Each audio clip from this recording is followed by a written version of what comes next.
2023년 10월의 차가운 가을비가 기차 창문을 두드렸습니다. 김준호는 8살 딸 지우의 작은 손을 꼭 잡고 창밖의 풍경을 바라봤습니다. 서울을 떠나온 지 벌써 3시간째 점점 익숙한 건물들이 사라지고 논밭이 보이기 시작했습니다. 아빠, 우리 정말 여기서 살 거야? 지우가 작은 목소리로 물었습니다. 큰 눈동자에는 불안함이 가득했습니다. 준호는 딸의 머리를 쓰다듬으며 억지로 미소를 지었습니다. 괜찮을 거야. 할아버지가 계시고 마당도 넓고. 하지만 자신도 확신이 서지 않았습니다. 기차는 의성역에 천천히 들어섰습니다. 플랫폼에는 몇 명의 사람들만 내렸습니다. 준호는 큰 캐리어 하나와 작은 가방 2개가 전부인 자신들의 짐을 보며 씁쓸한 웃음을 지었습니다. 3년 전까지만 해도 강남의 오피스텔에서 살며 꿈을 키우던 자신이 이렇게 초라한 모습으로 고향에 돌아올 줄이야. 준호의 마음속에는 지난 1년간의 기억이 파노라마처럼 스쳐 지나갔습니다. IT 스타트업 드림테크를 창업한 것은 32세 때였습니다. 인공지능 기반의 교육 플랫폼이라는 야심찬 아이디어로 시작했지만 현실은 만만하지 않았습니다. 처음에는 순조로워 보였습니다. 투자 유치도 성공했고 직원도 12명까지 늘어났습니다. 아내 수진도 남편의 꿈을 응원해 주었습니다. 준호야, 내가 하는 일이 정말 멋있어. 아이들 교육에 도움이 되는 일이잖아. 그때만 해도 모든 것이 장밋빛이었습니다. 하지만 코로나19가 터지면서 상황이 급변했습니다. 투자금이 끊기고 경쟁 업체들이 속속 등장했습니다. 준호는 밤낮 없이 일했지만 회사의 상황은 나빠져만 갔습니다. 직원들을 하나둘 내보내야 했고 급여도 밀리기 시작했습니다. 여보, 이제 그만해. 다른 회사에 취직하자. 수진의 말이 점점 잦아졌습니다. 하지만 준호는 포기할 수 없었습니다. 너무 많은 것을 투자했고 너무 많은 사람들에게 약속했습니다. 조금만 더 기다려줘. 곧 새로운 투자자를 만날 예정이야. 하지만 기적은 일어나지 않았습니다. 2023년 봄 드림테크는 문을 닫았습니다. 3억 원의 빚이 남았고 집도 팔아야 했습니다. 그 과정에서 수진과의 관계도 돌이킬 수 없이 악화되었습니다. 준호야, 우리 이제 끝이야. 지우는 내가 키울게. 이혼 서류에 도장을 찍던 날 수진의 목소리는 차가웠습니다. 하지만 준호는 끝까지 딸만은 포기할 수 없었습니다. 지우만은 내가 키우고 싶어. 법정에서의 양육권 다툼은 몇 달간 이어졌습니다. 결국 준호가 지우의 양육권을 얻었지만 그에게 남은 것은 딸과 빚뿐이었습니다. 현재로 돌아옴. 승객 여러분, 의성역입니다. 안내방송이 준호를 현실로 돌아오게 했습니다. 지우는 어느새 아빠의 품에서 잠들어 있었습니다. 3년간의 법정 다툼과 이혼 과정을 지켜본 아이의 마음이 얼마나 아팠을까 싶어 가슴이 먹먹했습니다. 역 앞에는 낡은 마을버스 한 대가 서 있었습니다. 그리고 그 옆에 할아버지가 서 계셨습니다. 20년 만에 본 할아버지의 모습은 많이 늙어 보였습니다. 허리도 굽어지고 머리도 하얗게 되었지만 눈빛만은 여전히 따뜻했습니다. 왔구나. 할아버지의 첫 말은 간단했습니다. 하지만 그 한마디 속에는 20년간의 그리움과 실패한 손자를 받아주는 무한한 사랑이 담겨 있었습니다. 준호는 말없이 고개를 숙였습니다. 자신이 이렇게 초라한 모습으로 돌아온 것이 부끄러웠습니다. 지우야. 할아버지가 잠든 아이의 볼을 살짝 쓰다듬었습니다. 지우가 눈을 뜨며 할아버지? 하고 물었습니다. 그래, 증조할아버지야. 많이 컸구나. 할아버지의 목소리에는 눈물이 섞여 있었습니다. 마을 버스는 구불구불한 시골길을 30분간 달렸습니다. 창밖으로는 누런 들판과 감나무, 그리고 몇 채 안 되는 농가들이 보였습니다.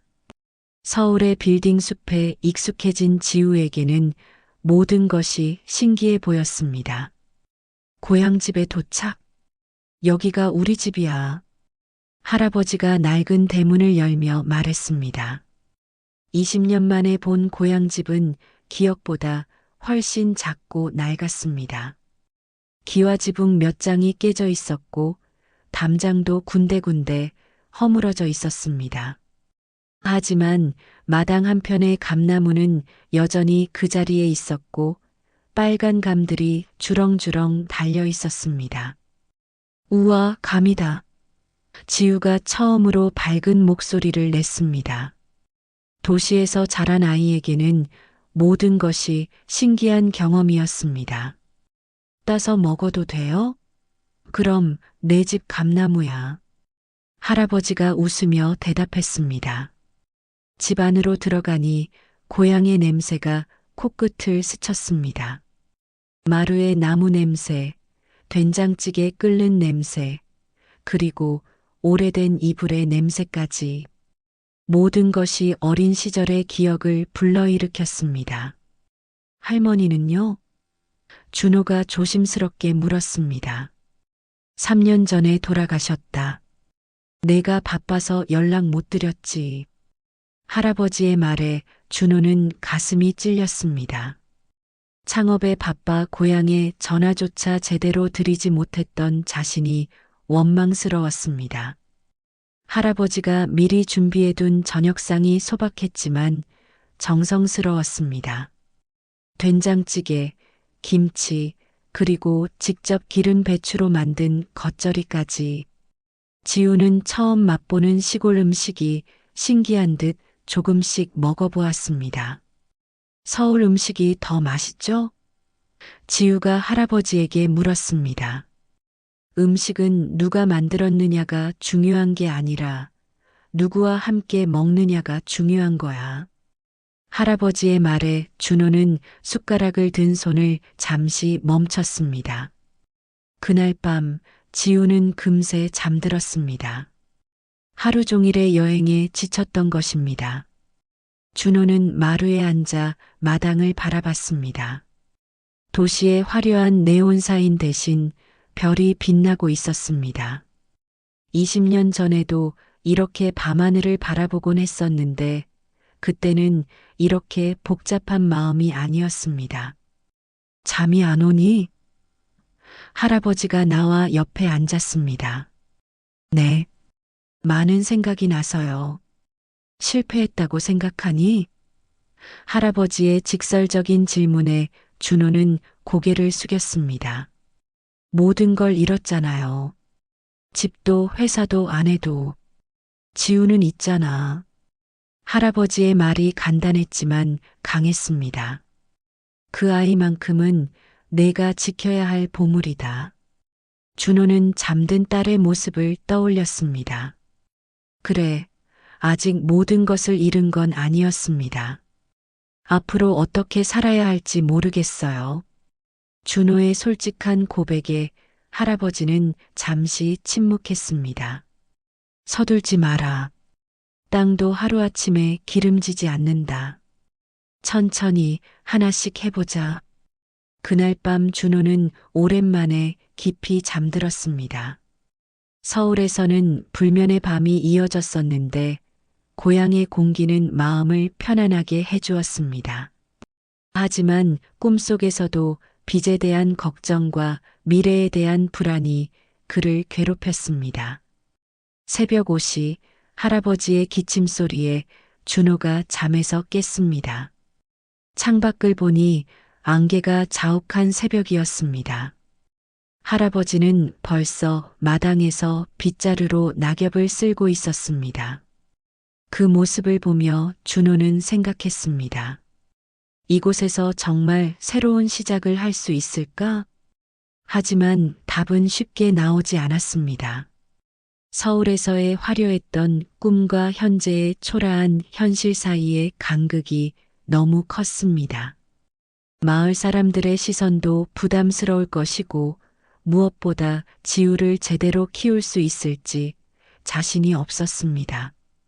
그렇게 김준호의 새로운 인생 2막이 시작되었습니다. 불안과 걱정이 가득했지만 할아버지의 따뜻한 사랑과 딸에 대한 책임감이 그를 지탱해주고 있었습니다. 앞으로 어떤 일들이 기다리고 있을지는 아무도 모르지만 적어도 이곳에서는 다시 시작할 용기를 찾을 수 있을 것 같았습니다. 다음 이야기가 어떻게 진행될지 궁금하시죠? 지금부터 집중해서 들어주세요. 그리고 저희 채널이 마음에 드신다면 좋아요와 구독 응원해주세요. 여러분의 소중한 관심이 큰 힘과 용기를 준답니다. 그럼 다시 이야기 속으로 함께 떠나보시죠.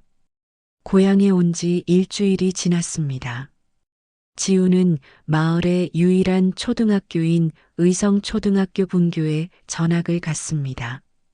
전교생이 22명밖에 안 되는 작은 학교였지만 선생님들은 친절했고 아이들도 순수했습니다.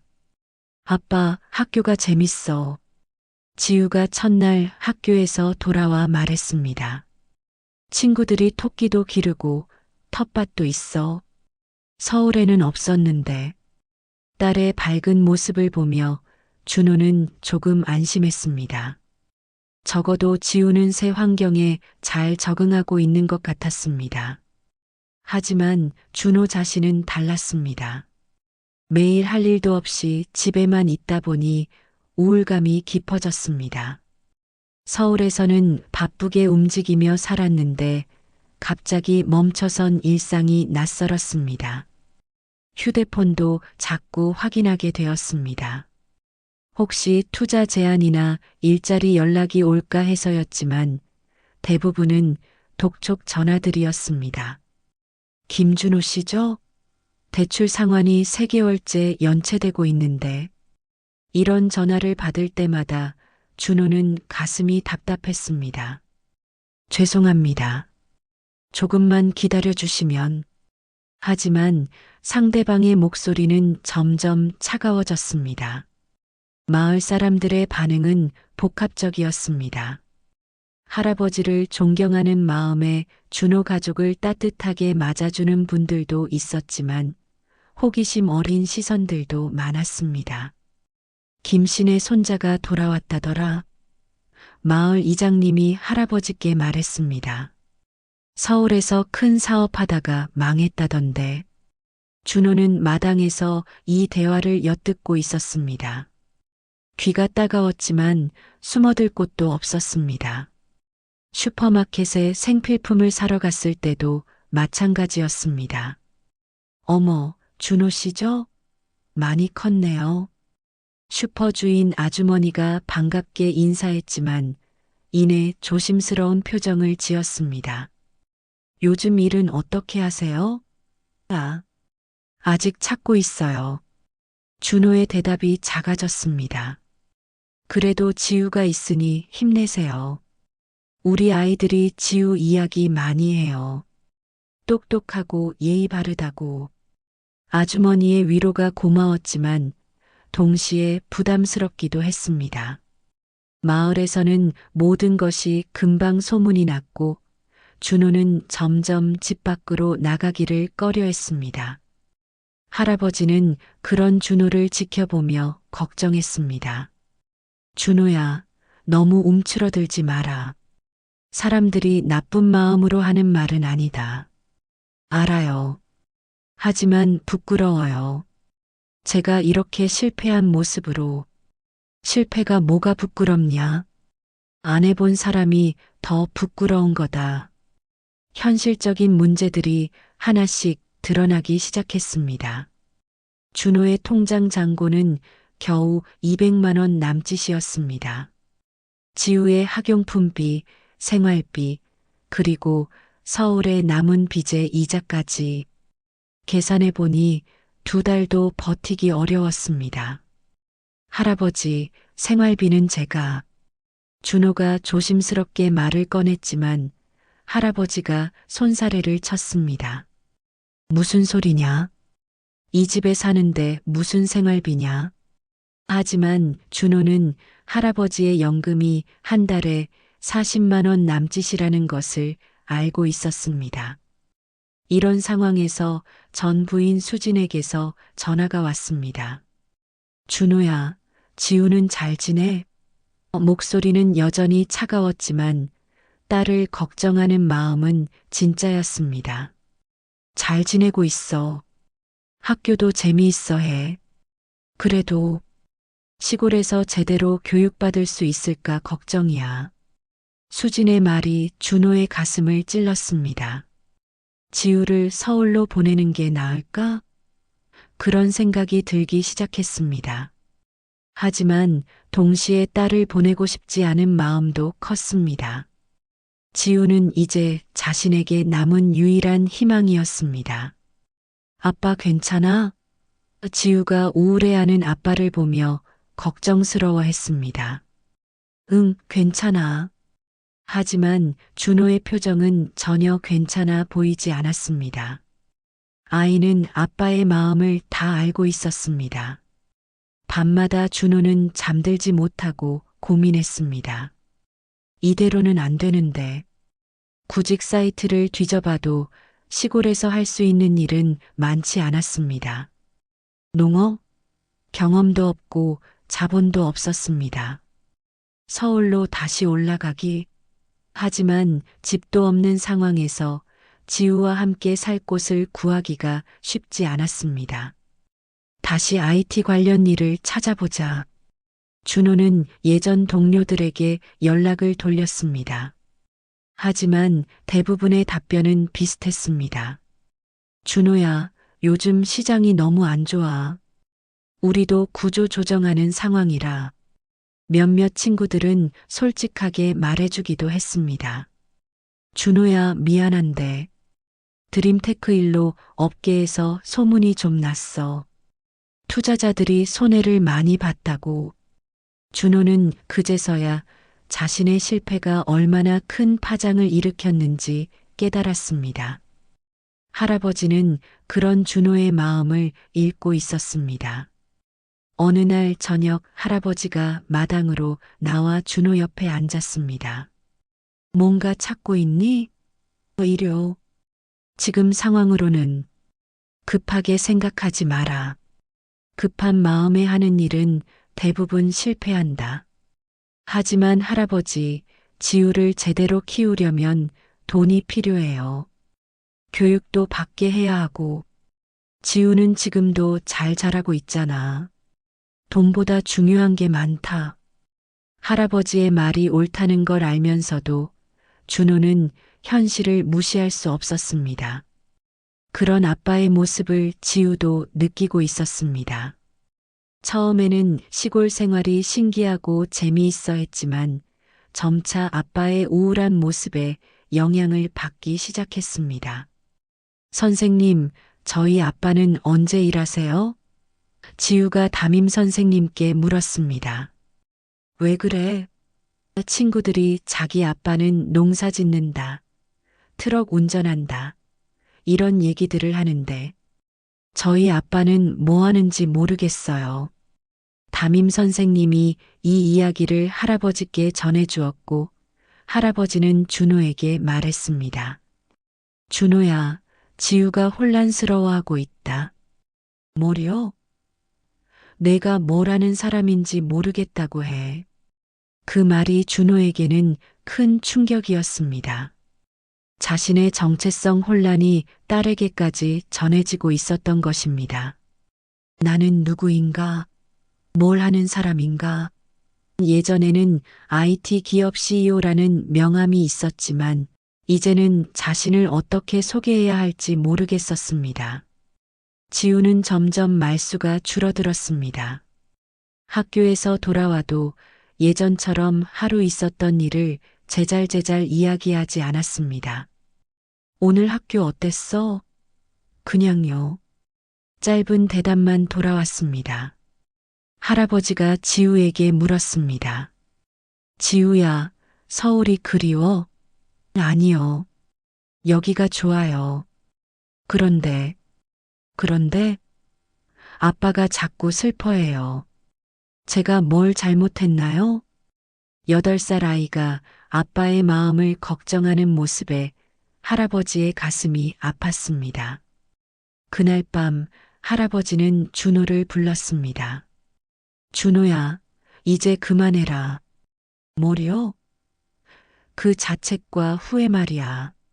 지우가 내 때문에 아파하고 있다. 11월이 되면서 날씨가 추워졌습니다. 마당의 감나무는 잎을 다 떨어뜨렸고 빨간 감만 몇 개 남아 있었습니다. 준호는 그 모습을 보며 자신과 닮았다고 생각했습니다. 모든 걸 잃고 홀로 남은 모습 말이지요. 독촉 전화는 계속 왔습니다. 김준호 씨, 이번 달까지는 꼭 입금해 주셔야 합니다. 알겠습니다. 조금만. 더 이상 기다릴 수 없습니다. 법적 조치를 취하겠습니다. 그런 전화를 받고 나면 준호는 하루 종일 우울했습니다. 집안에만 있으니 더 우울해지는 것 같아서 산책을 나가려 해도 마을 사람들을 마주치는 게 부담스러워 다시 집으로 돌아오곤 했습니다. 할아버지, 제가 여기 있는 게 맞을까요? 어느 날 저녁 준호가 물었습니다. 갑자기 왜 그래? 저 때문에 할아버지도 힘드시고 지우도 힘들어해요. 차라리 서울로 올라가서 바보 소리 하지 마라. 할아버지의 단호한 목소리에 준호가 놀랐습니다. 서울 가서 뭘 할 거냐? 집도 없는데. 그래도 일자리라도. 일자리가 뭐가 그리 중요하냐? 지우와 함께 있는 게 더 중요하지 않냐? 하지만 준호의 마음은 복잡했습니다. 할아버지 말씀이 맞다는 걸 알면서도 현실적인 문제들을 해결해야 한다는 압박감이 컸습니다. 그리고 무엇보다 자신이 아무것도 하지 않고 있다는 죄책감이 가장 힘들었습니다. 지우는 그런 아빠를 보며 점점 조용해졌습니다. 학교에서도 친구들과 잘 어울리지 못하기 시작했습니다. 지우가 요즘 혼자 있는 시간이 많아졌어요. 담임 선생님이 할아버지께 말씀드렸습니다. 그날 밤 준호는 잠든 지우의 얼굴을 바라봤습니다. 작고 순수한 얼굴에는 걱정의 그림자가 어려 있었습니다. 내가 이 아이에게 무엇을 해주고 있는 걸까? 아버지로서의 자신감이 점점 사라져갔습니다. 12월이 다가오면서 마을은 더욱 조용해졌습니다. 준호의 마음도 그만큼 더 깊이 가라앉았습니다. 이대로는 안 되겠다는 생각은 들었지만 구체적인 해결책은 보이지 않았습니다. 그저 하루하루를 버텨나가는 것만으로도 버거웠습니다. 어떤 밤에는 서울로 돌아가고 싶다는 생각이 간절했습니다. 비록 힘들어도 익숙한 곳, 기회라도 있을 법한 곳으로 말입니다. 하지만 아침이 되면 지우의 맑은 눈동자를 보며 그런 생각을 접곤 했습니다. 이 아이만큼은 안정된 환경에서 키워주고 싶었기 때문입니다. 그렇게 준호의 시골 적응기는 점점 더 어려워져 갔습니다. 경제적 압박과 정체성 혼란, 그리고 딸에 대한 걱정까지 모든 것이 그의 어깨를 짓누르고 있었습니다. 하지만 그는 아직 모르고 있었습니다. 진짜 시련은 이제부터 시작이라는 것을. 12월 셋째 주 첫눈이 내린 날이었습니다. 지우는 아침에 일어나자마자 창밖의 하얀 세상을 보며 환성을 질렀습니다. 아빠, 눈이야, 눈. 서울에서는 볼 수 없었던 푸근한 시골의 설경이었습니다. 하지만 준호의 마음은 눈처럼 하얗게 정화되지 않았습니다. 어젯밤 받은 전화가 계속 머릿속을 맴돌았습니다. 김준호 씨, 내일까지 500만 원 입금 안 되면 정말 법적 조치 들어갑니다. 은행 담당자의 차가운 목소리가 귓가에 쟁쟁했습니다. 통장 잔고는 50만 원이 채 안 되었습니다. 할아버지께 말씀드릴 수도 없었습니다. 75세의 할아버지가 무슨 돈이 있겠습니까? 그렇다고 친구들에게 손을 벌릴 수도 없었습니다. 이미 여러 번 거절당한 상태였습니다. 아빠, 같이 눈사람 만들어요. 지우가 아빠의 손을 잡아 끌었습니다. 하지만 준호는 딸의 밝은 목소리조차 제대로 들리지 않았습니다. 아빠 바빠. 나중에. 또 나중에야. 지우의 목소리가 작아졌습니다. 며칠 후 더 큰 충격이 준호를 덮쳤습니다. 전 부인 수진에게서 온 문자 메시지였습니다. 준호야, 지우를 서울로 데려오고 싶어? 제대로 된 교육을 받게 해야겠어. 다음 주에 내려갈게. 손에서 휴대폰이 떨어질 뻔했습니다. 지우를 데려간다고? 머릿속이 하얘졌습니다. 지우는 이제 자신에게 남은 유일한 희망이자 살아갈 이유였는데 그마저 잃게 된다는 건가요? 급히 수진에게 전화를 걸었습니다. 여보세요? 수진아, 갑자기 왜? 갑자기가 아니야. 계속 생각해왔어. 지우가 그 시골에서 뭘 배우겠어? 제대로 된 학원도 없고 대학 진학은 어떻게 할 거야? 지우는 여기서 잘 지내고 있어. 친구들도 생겼고. 준호야, 현실을 봐. 너 지금 일도 없잖아. 경제적으로 지우를 뒷받침해 줄 수 있어? 수진의 말이 비수처럼 꽂혔습니다. 조금만 시간을 줘. 곧 일자리를. 언제까지? 지우가 몇 살인데. 교육 시기를 놓치면 돌이킬 수 없어.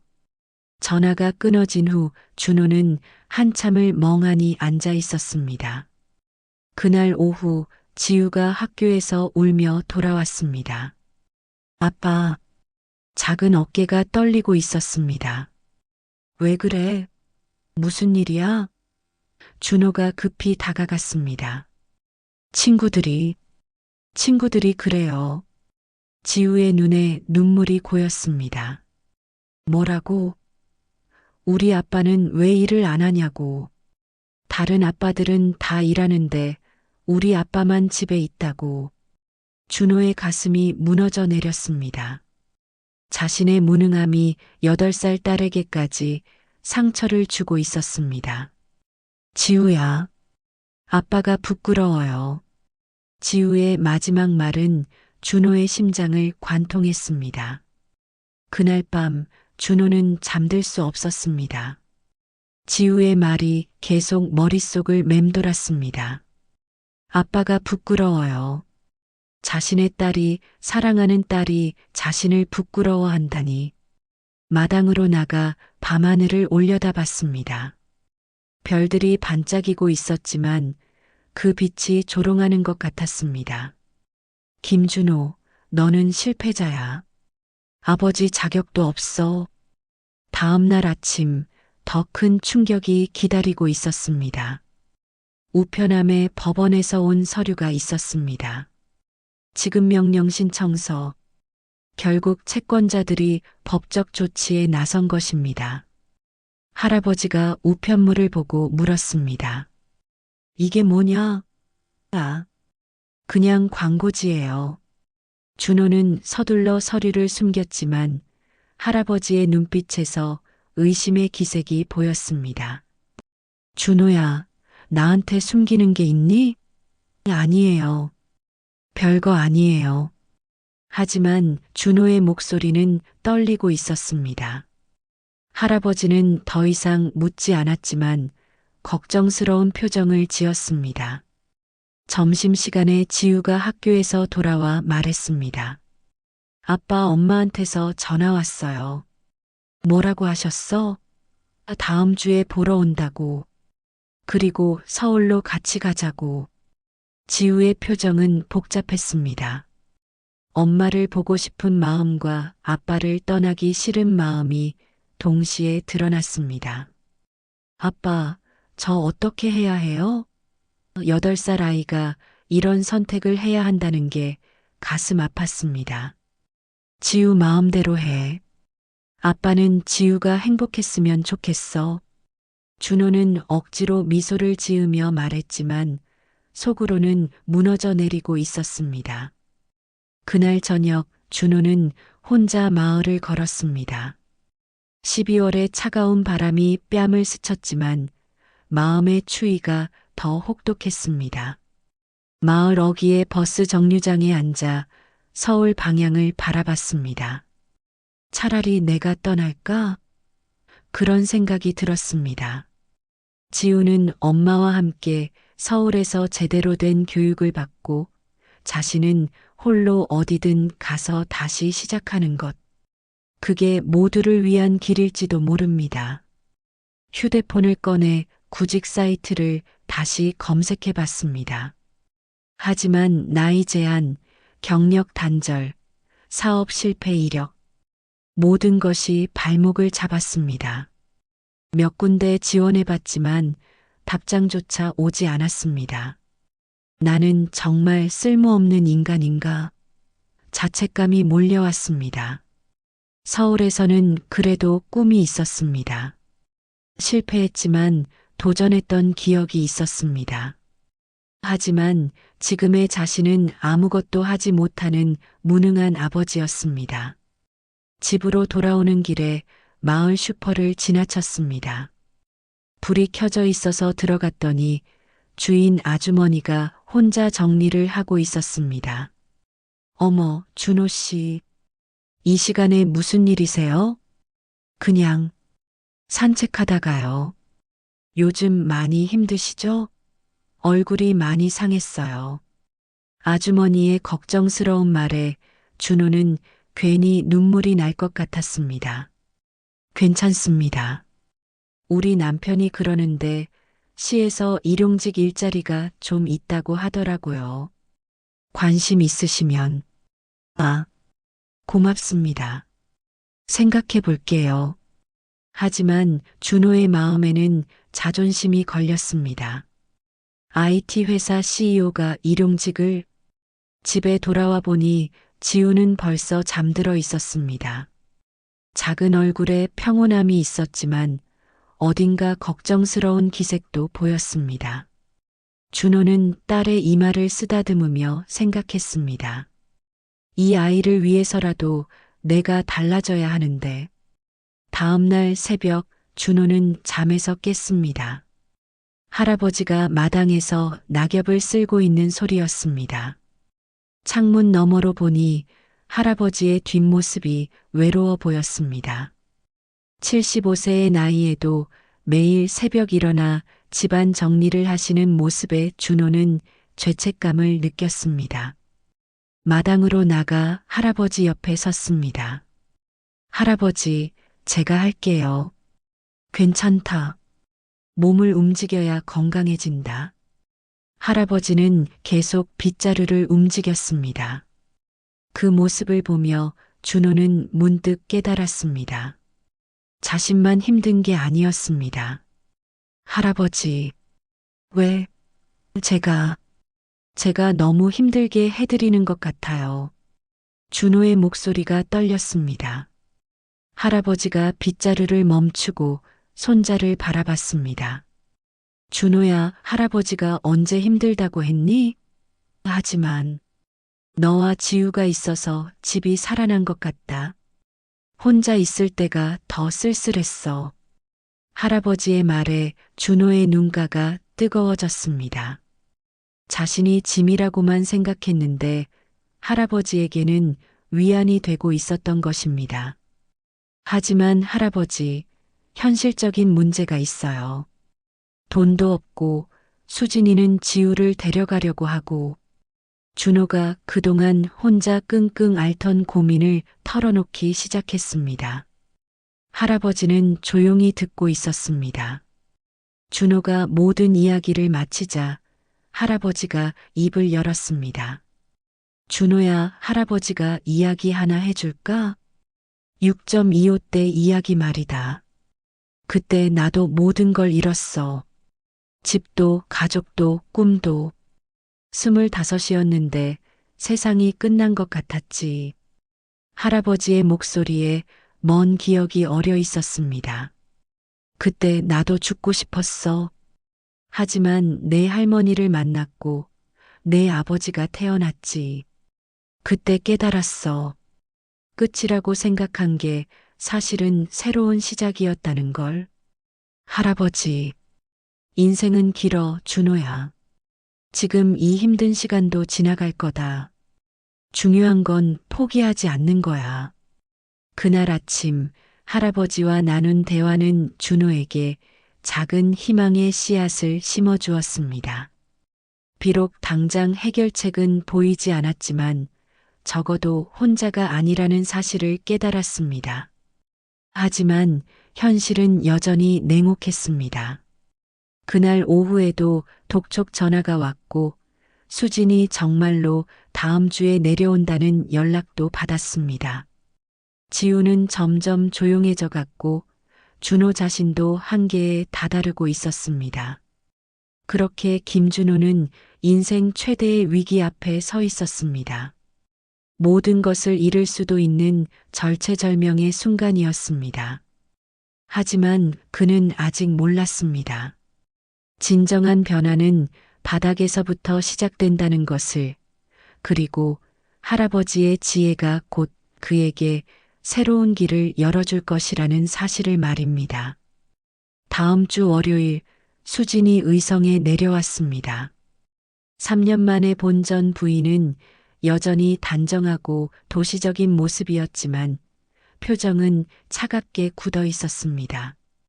지우야. 수진이 딸을 보자마자 꼭 안았습니다. 지우도 엄마를 그리워했던 터라 울먹이며 안겼습니다. 그 모습을 본 준호의 가슴은 복잡했습니다. 기쁘면서도 아팠습니다. 할아버지가 수진을 정중하게 맞았습니다. 고생하셨습니다. 들어오세요. 안녕하세요, 할아버지. 수진도 예의는 지켰지만 빨리 볼일을 마치고 싶어하는 기색이 역력했습니다. 지우야, 엄마랑 서울 가자. 좋은 학교에 전학시켜 줄게. 수진이 딸에게 말했습니다. 지우는 엄마와 아빠를 번갈아 보며 망설였습니다. 저는 뭐가 망설여져? 여기서 뭘 더 배우겠어? 준호가 입을 열려던 순간 할아버지가 먼저 말했습니다. 수진 씨, 급하게 결정할 일이 아닙니다. 지우 마음도 생각해 봐야죠. 할아버지, 죄송하지만 이건 저희 가족 일이에요. 분위기가 차갑게 식었습니다. 준호는 아무 말도 할 수 없었습니다. 경제적으로 딸을 뒷받침해 줄 능력이 없다는 게 치명적인 약점이었기 때문입니다. 그날 저녁 수진이 서울로 돌아간 후 집안은 무거운 침묵이 흘렀습니다. 지우는 자기 방에서 나오지 않았고 준호는 마당에서 멍하니 앉아 있었습니다. 할아버지가 나와 준호 옆에 앉았습니다. 힘들지? 네. 수진이 말이 맞는 것 같아요. 제가 지우를 제대로 키울 수 없다면 그런 소리 하지 마라. 하지만 현실이잖아요. 돈도 없고 일도 없고. 준호야, 할아버지가 제안이 하나 있다. 할아버지의 진지한 목소리에 준호가 고개를 들었습니다. 뒤편 반말이야. 3년 전부터 못 가꾸고 있었어. 몸이 예전 같지 않아서. 네. 그 밭을 내가 해보면 어떨까? 저요? 농사를요? 할아버지가 고개를 끄덕였습니다. 쉬운 일은 아니야. 하지만 배우면 할 수 있어. 그리고 지금 농촌에서는 젊은 농부를 지원하는 정책도 많아. 하지만 할아버지, 저는 농사 경험이 전혀. 누구나 처음에는 초보야. 중요한 건 마음가짐이지. 할아버지의 눈빛이 따뜻했습니다. 그리고 지우도 도와줄 수 있고, 준호는 망설였습니다. IT 전문가가 농사를 체면도 있고 자존심도 있었습니다. 하지만 다른 대안이 있었나요? 생각해 볼게요. 너무 오래 생각하지는 마라. 봄이 오기 전에 준비해야 해. 할아버지가 일어서며 말했습니다. 그리고 준호야, 체면 때문에 아이의 미래를 망치지는 마라. 다음 날 아침, 준호는 일찍 일어나 뒷산에 올랐습니다. 마을이 한눈에 내려다 보이는 곳에서 생각을 정리하고 싶었습니다.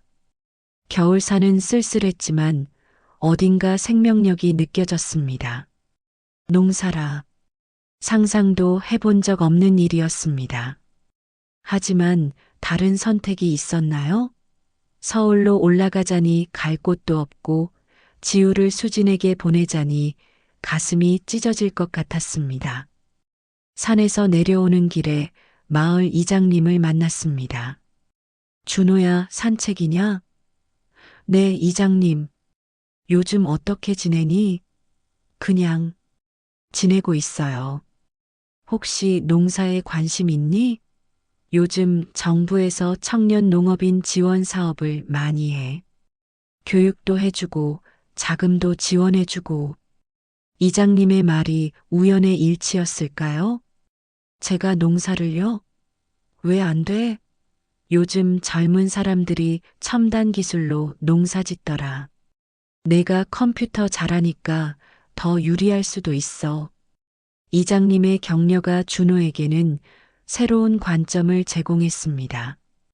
집에 돌아와 할아버지께 말했습니다. 할아버지, 그 밭일 해보고 싶어요. 할아버지의 얼굴에 미소가 번졌습니다. 정말이냐? 네. 하지만 아무것도 몰라요. 괜찮다. 할아버지가 다 가르쳐 줄게. 그리고 요즘은 인터넷에서도 많이 배울 수 있어. 그날부터 준호는 농업 관련 정보를 찾아보기 시작했습니다. 놀랍게도 현대 농업은 IT와 무관하지 않았습니다. 스마트팜, 정밀농업, 농업용 드론까지. 준호의 IT 지식이 전혀 쓸모없는 것은 아니었습니다. 그날 저녁 준호는 지우와 진지한 대화를 나눴습니다.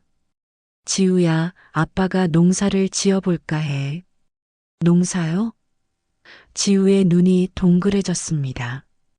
응. 할아버지가 도와주시기로 하셨어. 지우도 도와줄 수 있고. 정말요? 제가 도 도와줄 수 있어요? 아이의 목소리에 흥미가 묻어났습니다. 그럼 방과 후에 물도 주고 풀도 뽑고. 어때? 좋아요. 그럼 우리가 기른 채소 먹을 수 있어요? 그렇지.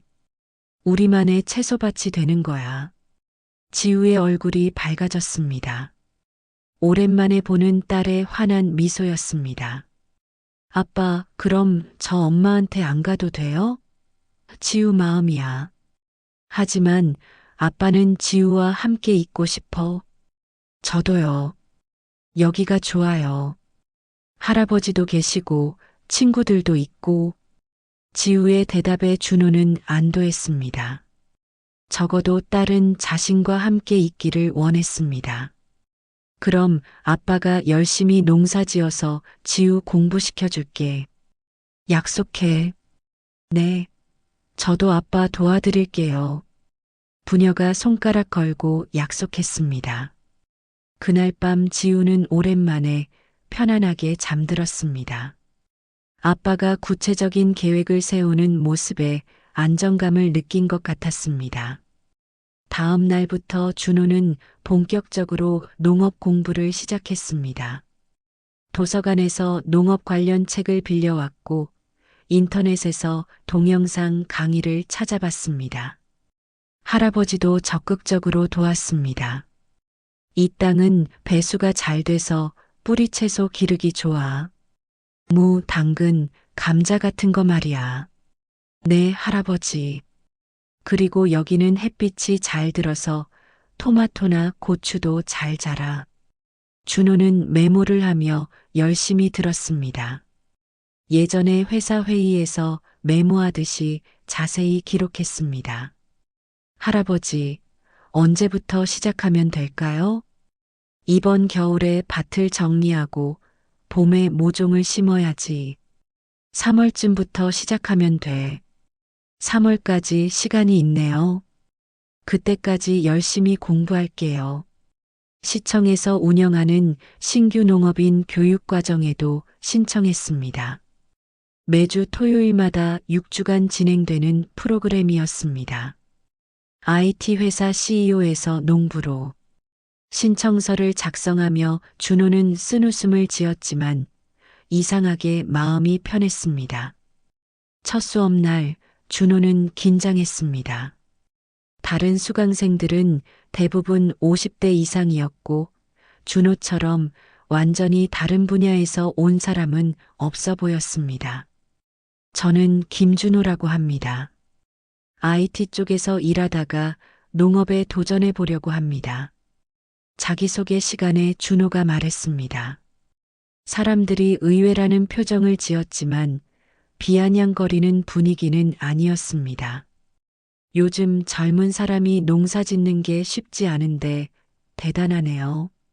한 아저씨가 격려해 주었습니다. 열심히 배우겠습니다.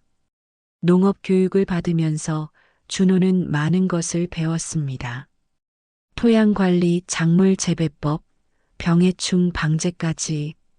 처음에는 어려웠지만 점차 흥미가 생겼습니다. 아빠, 오늘 뭐 배웠어요?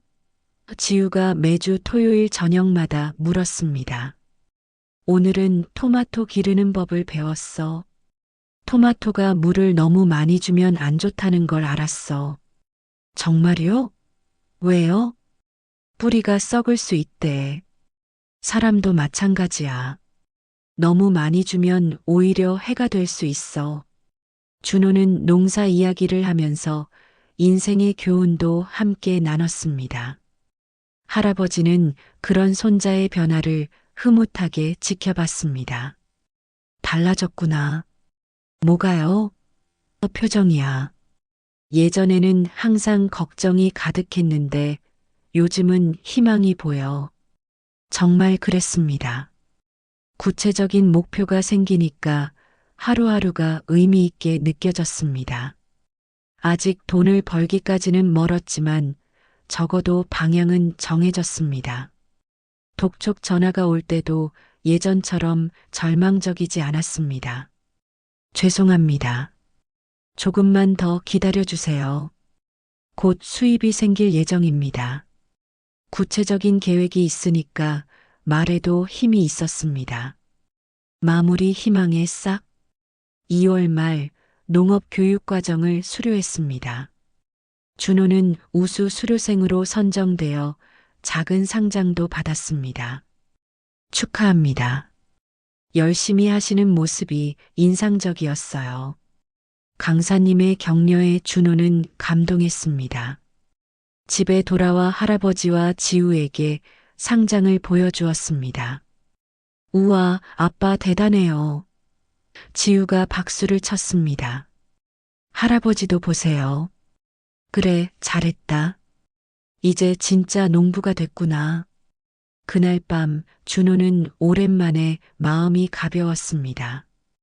아직 첫 수확까지는 멀었지만 희망이 보였습니다. 무엇보다 지우가 자랑스러워하는 모습이 가장 큰 보람이었습니다. 아빠, 우리 언제 씨앗 심어요? 다음 주부터 할 거야. 지우도 도와줄 거지? 네. 저도 제 화분 가지고 싶어요. 그럼 지우만의 화분도 만들어주자. 3월이 되면서 날씨도 따뜻해졌습니다. 준호는 할아버지와 함께 뒷밭을 정리하기 시작했습니다.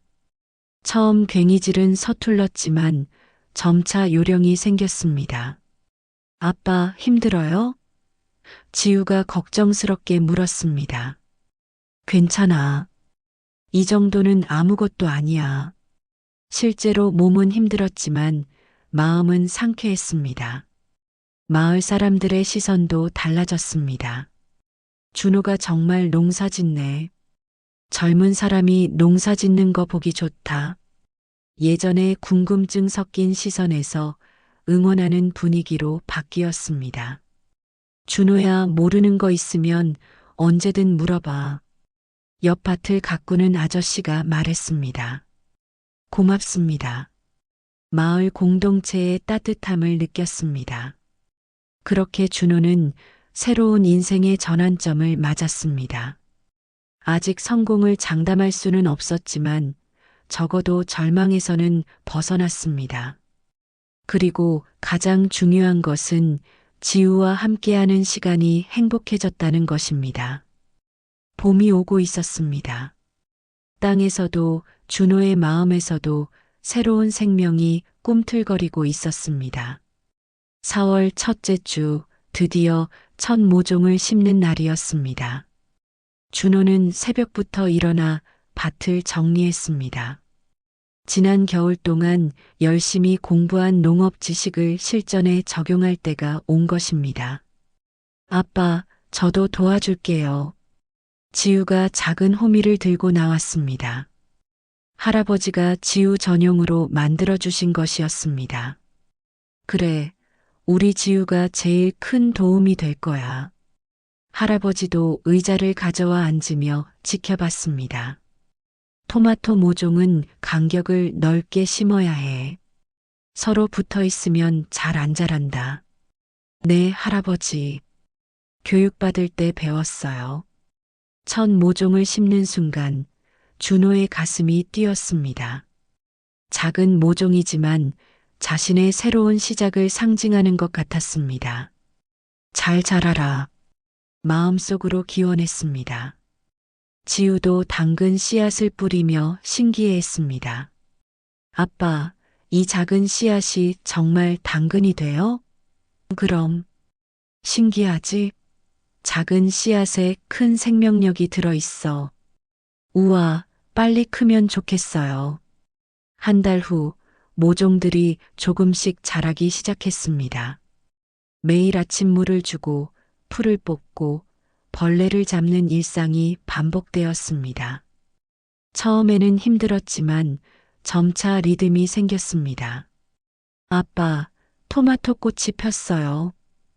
지우가 흥분해서 소리쳤습니다.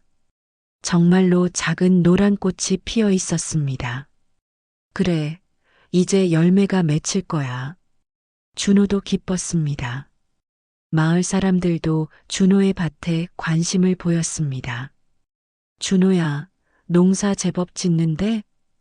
처음이라 아직 서툴어요. 아니야, 잘하고 있어. 작물들이 건강해 보여. 할아버지는 손자의 변화를 흐뭇하게 지켜봤습니다. 예전에는 하루 종일 스마트폰만 보던 준호가 이제는 밭에서 흙을 만지며 살아있는 생명을 돌보고 있었습니다. 할아버지, 감사해요. 어느 날 저녁 준호가 말했습니다. 뭐가? 이 길을 제시해 주셔서요. 아니었으면 저는 계속 헤맸을 거예요. 내가 선택한 거야. 할아버지는 그저 기회를 준 것뿐이야. 6월이 되자 첫 수확물이 나오기 시작했습니다. 상추, 깻잎, 그리고 작은 토마토까지. 우와, 우리가 기른 거예요? 지우가 빨간 토마토를 보며 감탄했습니다. 그럼 우리가 직접 기른 거야. 맛이 어떨까? 함께 따서 씻어 먹어봤습니다. 시중에서 파는 것보다 더 달고 진한 맛이었습니다. 맛있어요. 지우의 환호에 준호도 뿌듯했습니다. 7월 준호는 용기를 내어 첫 판매를 시도했습니다. 마을 슈퍼에 상추와 깻잎을 가져갔습니다. 어머, 이거 준호 씨가 기른 거예요? 네, 무농약으로 기렸어요. 그럼 저도 한 봉지 사볼게요. 신선해 보이네요. 첫 고객이 상추 한 봉지를 샀습니다. 비록 3,000원이었지만 준호에게는 큰 의미였습니다. 집에 돌아와 지우에게 돈을 보여주었습니다. 지우야, 아빠가 번 첫 돈이야. 정말요? 우리가 기른 채소로요? 그럼. 이제 아빠도 일하는 사람이 됐어. 지우의 얼굴이 환해졌습니다. 아빠, 이제 친구들한테 자랑할 수 있어요. 우리 아빠는 농부라고. 딸의 말에 준호는 감동했습니다. 더 이상 부끄러워하지 않는 딸의 모습이 고마웠습니다. 점차 단골 손님들이 생겼습니다. 준호 씨 채소는 정말 맛있어요. 다음에 또 가져와 주세요. 고맙습니다. 열심히 기르겠습니다. 할아버지도 손자의 성공을 기뻐했습니다. 잘하고 있다. 이제 진짜 농부가 됐어. 아직 멀었어요. 하지만 희망이 보여요. 8월 어느 날 수진에게서 전화가 왔습니다. 준호야, 지우가 요즘 전화할 때마다 농사 이야기만 해. 정말 농사 짓고 있는 거야? 목소리에서 의외라는 기색이 역력했습니다. 응, 올해 봄부터 시작했어. 지우도 많이 도와주고 있어. 그래서 요즘 지우가 그렇게 밝았구나. 전화할 때마다 아빠 자랑만 해. 수진의 말에 준호는 놀랐습니다. 자랑을? 응. 우리 아빠가 기른 토마토가 제일 맛있다고. 우리 아빠는 훌륭한 농부라고. 그렇게 자랑스러워해. 전화 너머로 수진의 웃음소리가 들렸습니다. 준호야, 미안해. 너를 너무 몰아붙였나 봐. 수진의 사과에 준호는 당황했습니다. 아니야, 내가 틀린 말한 건 아니었어. 그래도 지우가 행복해 보여서 다행이야. 그날 저녁 지우에게 물었습니다. 지우야, 엄마한테 아빠 이야기 많이 해? 네. 엄마가 아빠 어떻게 지내냐고 물어봐서요. 저는 아빠가 정말 멋있다고 했어요. 정말? 네. 아빠가 농사도 잘 짓고 맛있는 채소도 기르고 저한테도 잘해주고 그래서 엄마가 아빠 자랑스럽다고 했어요. 딸의 말에 준호의 눈가가 뜨거워졌습니다. 몇 주 후 수진이 지우를 보러 다시 내려왔습니다. 이번에는 적대적인 분위기가 아니었습니다. 와, 정말 농사 많이 지었네. 밭을 둘러보며 수진이 감탄했습니다. 아직 첫 해라 많이 부족해. 아니야, 정말 잘했어. 지우도 이렇게 건강해 보이고. 수진이 딸의 햇볕에 그을린 얼굴을 쓰다듬었습니다. 엄마, 우리 토마토 맛봐요. 지우가 직접 딴 토마토를 엄마에게 주었습니다. 수진이 한 입 베어 물더니 정말 맛있다. 시중에서 파는 것보다 훨씬 달아. 우리가 직접 기른 거라 더 맛있는 거예요. 지우의 자랑스러운 목소리에 수진이 웃었습니다. 그래, 지우가 기른 토마토니까 더 맛있지. 그날 저녁 수진과 준호는 조용히 대화를 나누었습니다. 준호야, 너 많이 달라졌어. 그래? 응. 예전에는 항상 불안해 보였는데 이제는 안정감이 있어. 농사를 지으면서 마음도 차분해진 것 같아. 자연과 함께 하다 보니까. 그리고 지우가 정말 행복해 보여. 도시에서는 볼 수 없었던 표정이야. 수진아, 그동안 미안했어. 내가 너무 무책임했지. 아니야, 우리 둘 다 힘든 시간이었어. 지금이 중요한 거지. 전 부인과의 관계도 조금씩 회복되고 있었습니다. 가을이 되자 본격적인 수확철이 왔습니다. 준호의 밭에는 배추, 무, 고구마, 대추, 토마토가 풍성하게 자라고 있었습니다. 마을 사람들도 준호의 농사를 인정해주기 시작했습니다. 준호야, 올해 첫 해치고는 정말 잘했다. 이장님이 감탄하며 말했습니다. 운이 좋았어요. 아니야, 성실함의 결과야. 매일 밭에 나가는 거 다 봤어. 마을 농협에서도 준호의 채소를 받아주기 시작했습니다. 김준호 씨 농산물은 품질이 좋아요. 앞으로도 계속 공급해 주세요. 감사합니다. 더 열심히 하겠습니다. 이제 한 달 수입이 200만 원 정도 되었습니다. 많지는 않았지만 지우와 함께 생활하기에는 충분했습니다. 무엇보다 빚을 조금씩 갚아나갈 수 있게 되었습니다. 할아버지, 이번 달 생활비 드릴게요. 아니다, 괜찮아. 할아버지도 많이 도와주셨잖아요. 당연히 제가 드려야죠. 준호는 할아버지께 50만 원을 드렸습니다. 할아버지가 감동하며 받으셨습니다. 고맙다, 준호야. 정말 의젓해졌구나. 할아버지 덕분이에요. 아니셨으면 지금의 제가 없었을 거예요. 지우도 아빠의 변화를 느끼고 있었습니다. 아빠, 요즘 많이 웃어요. 그래? 네. 예전에는 항상 걱정하는 표정이었는데, 이제는 웃는 얼굴이 더 많아요. 지우가 옆에 있어서 그런가 봐. 우리 지우가 아빠에게 힘을 주거든. 저도 아빠 도와드리는 게 재밌어요. 내년에는 더 많이 도와드릴게요. 10월 첫 수확이 끝난 후 준호는 내년 계획을 세우기 시작했습니다. 올해의 경험을 바탕으로 더 체계적으로 농사를 지을 생각이었습니다. 할아버지, 내년에는 하우스를 하나 짓고 싶어요. 하우스? 네, 겨울에도 채소를 기를 수 있게요. 그럼 연중 수입이 생길 수 있어요. 할아버지가 고개를 끄덕였습니다. 좋은 생각이다. 하지만 돈이 많이 들 텐데. 정부 지원 사업이 있어요. 신청해 보려고요. 준호는 청년 농업인 시설 지원 사업에 지원했습니다. 사업 계획서를 작성하면서 예전 창업할 때의 경험이 도움이 되었습니다. IT 지식도 활용해서 스마트팜 요소를 접목한 계획을 세웠습니다. 아빠, 하우스 지으면 겨울에도 토마토 먹을 수 있어요?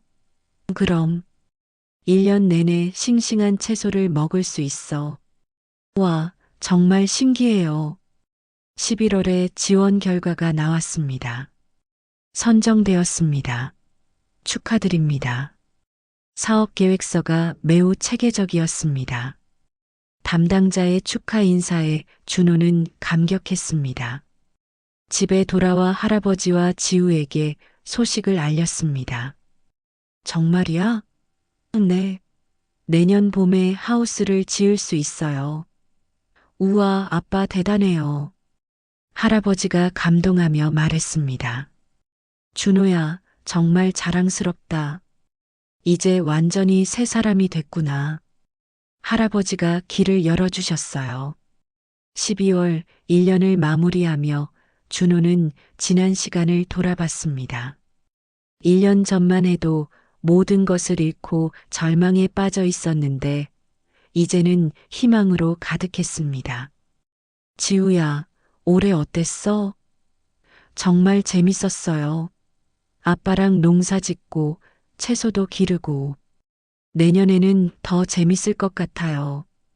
딸의 밝은 대답에 준호는 뿌듯했습니다. 그날 저녁 할아버지와 마당에서 차를 마시며 대화를 나누었습니다. 할아버지, 1년 전만 해도 이럴 줄 몰랐어요. 인생이 그런 거다. 끝이라고 생각한 곳에서 새로운 시작이 된다. 제가 성공의 기준을 잘못 생각하고 있었나 봐요. 어떻게?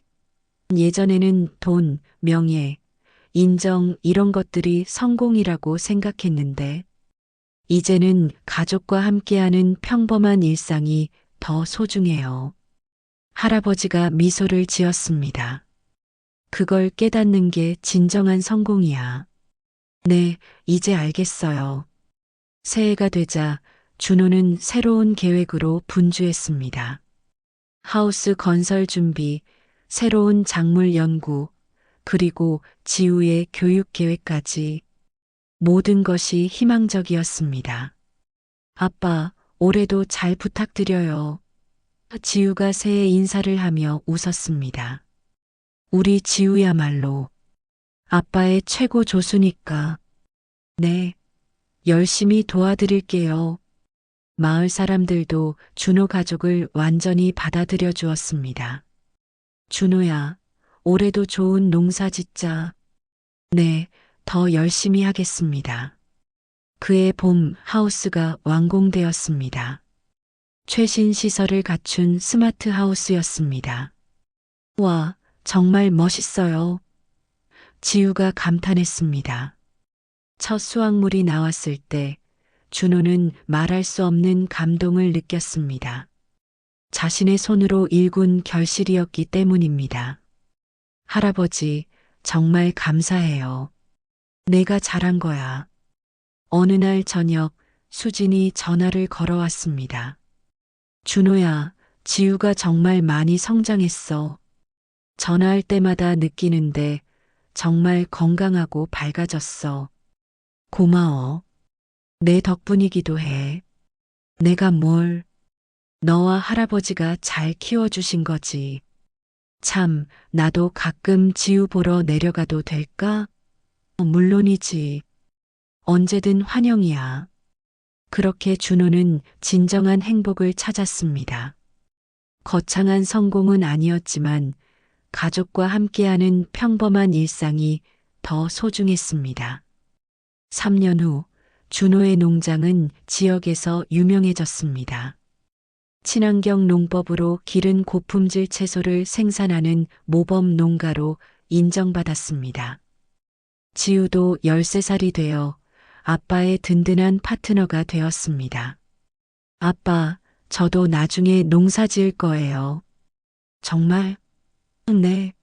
아빠처럼 맛있는 채소를 기르고 싶어요. 딸의 말에 준호는 가슴이 뿌듯했습니다. 할아버지는 건강하게 지내시며 손자와 증손녀의 성장을 지켜보고 계셨습니다. 준호야, 정말 잘 살고 있구나. 할아버지 덕분이에요.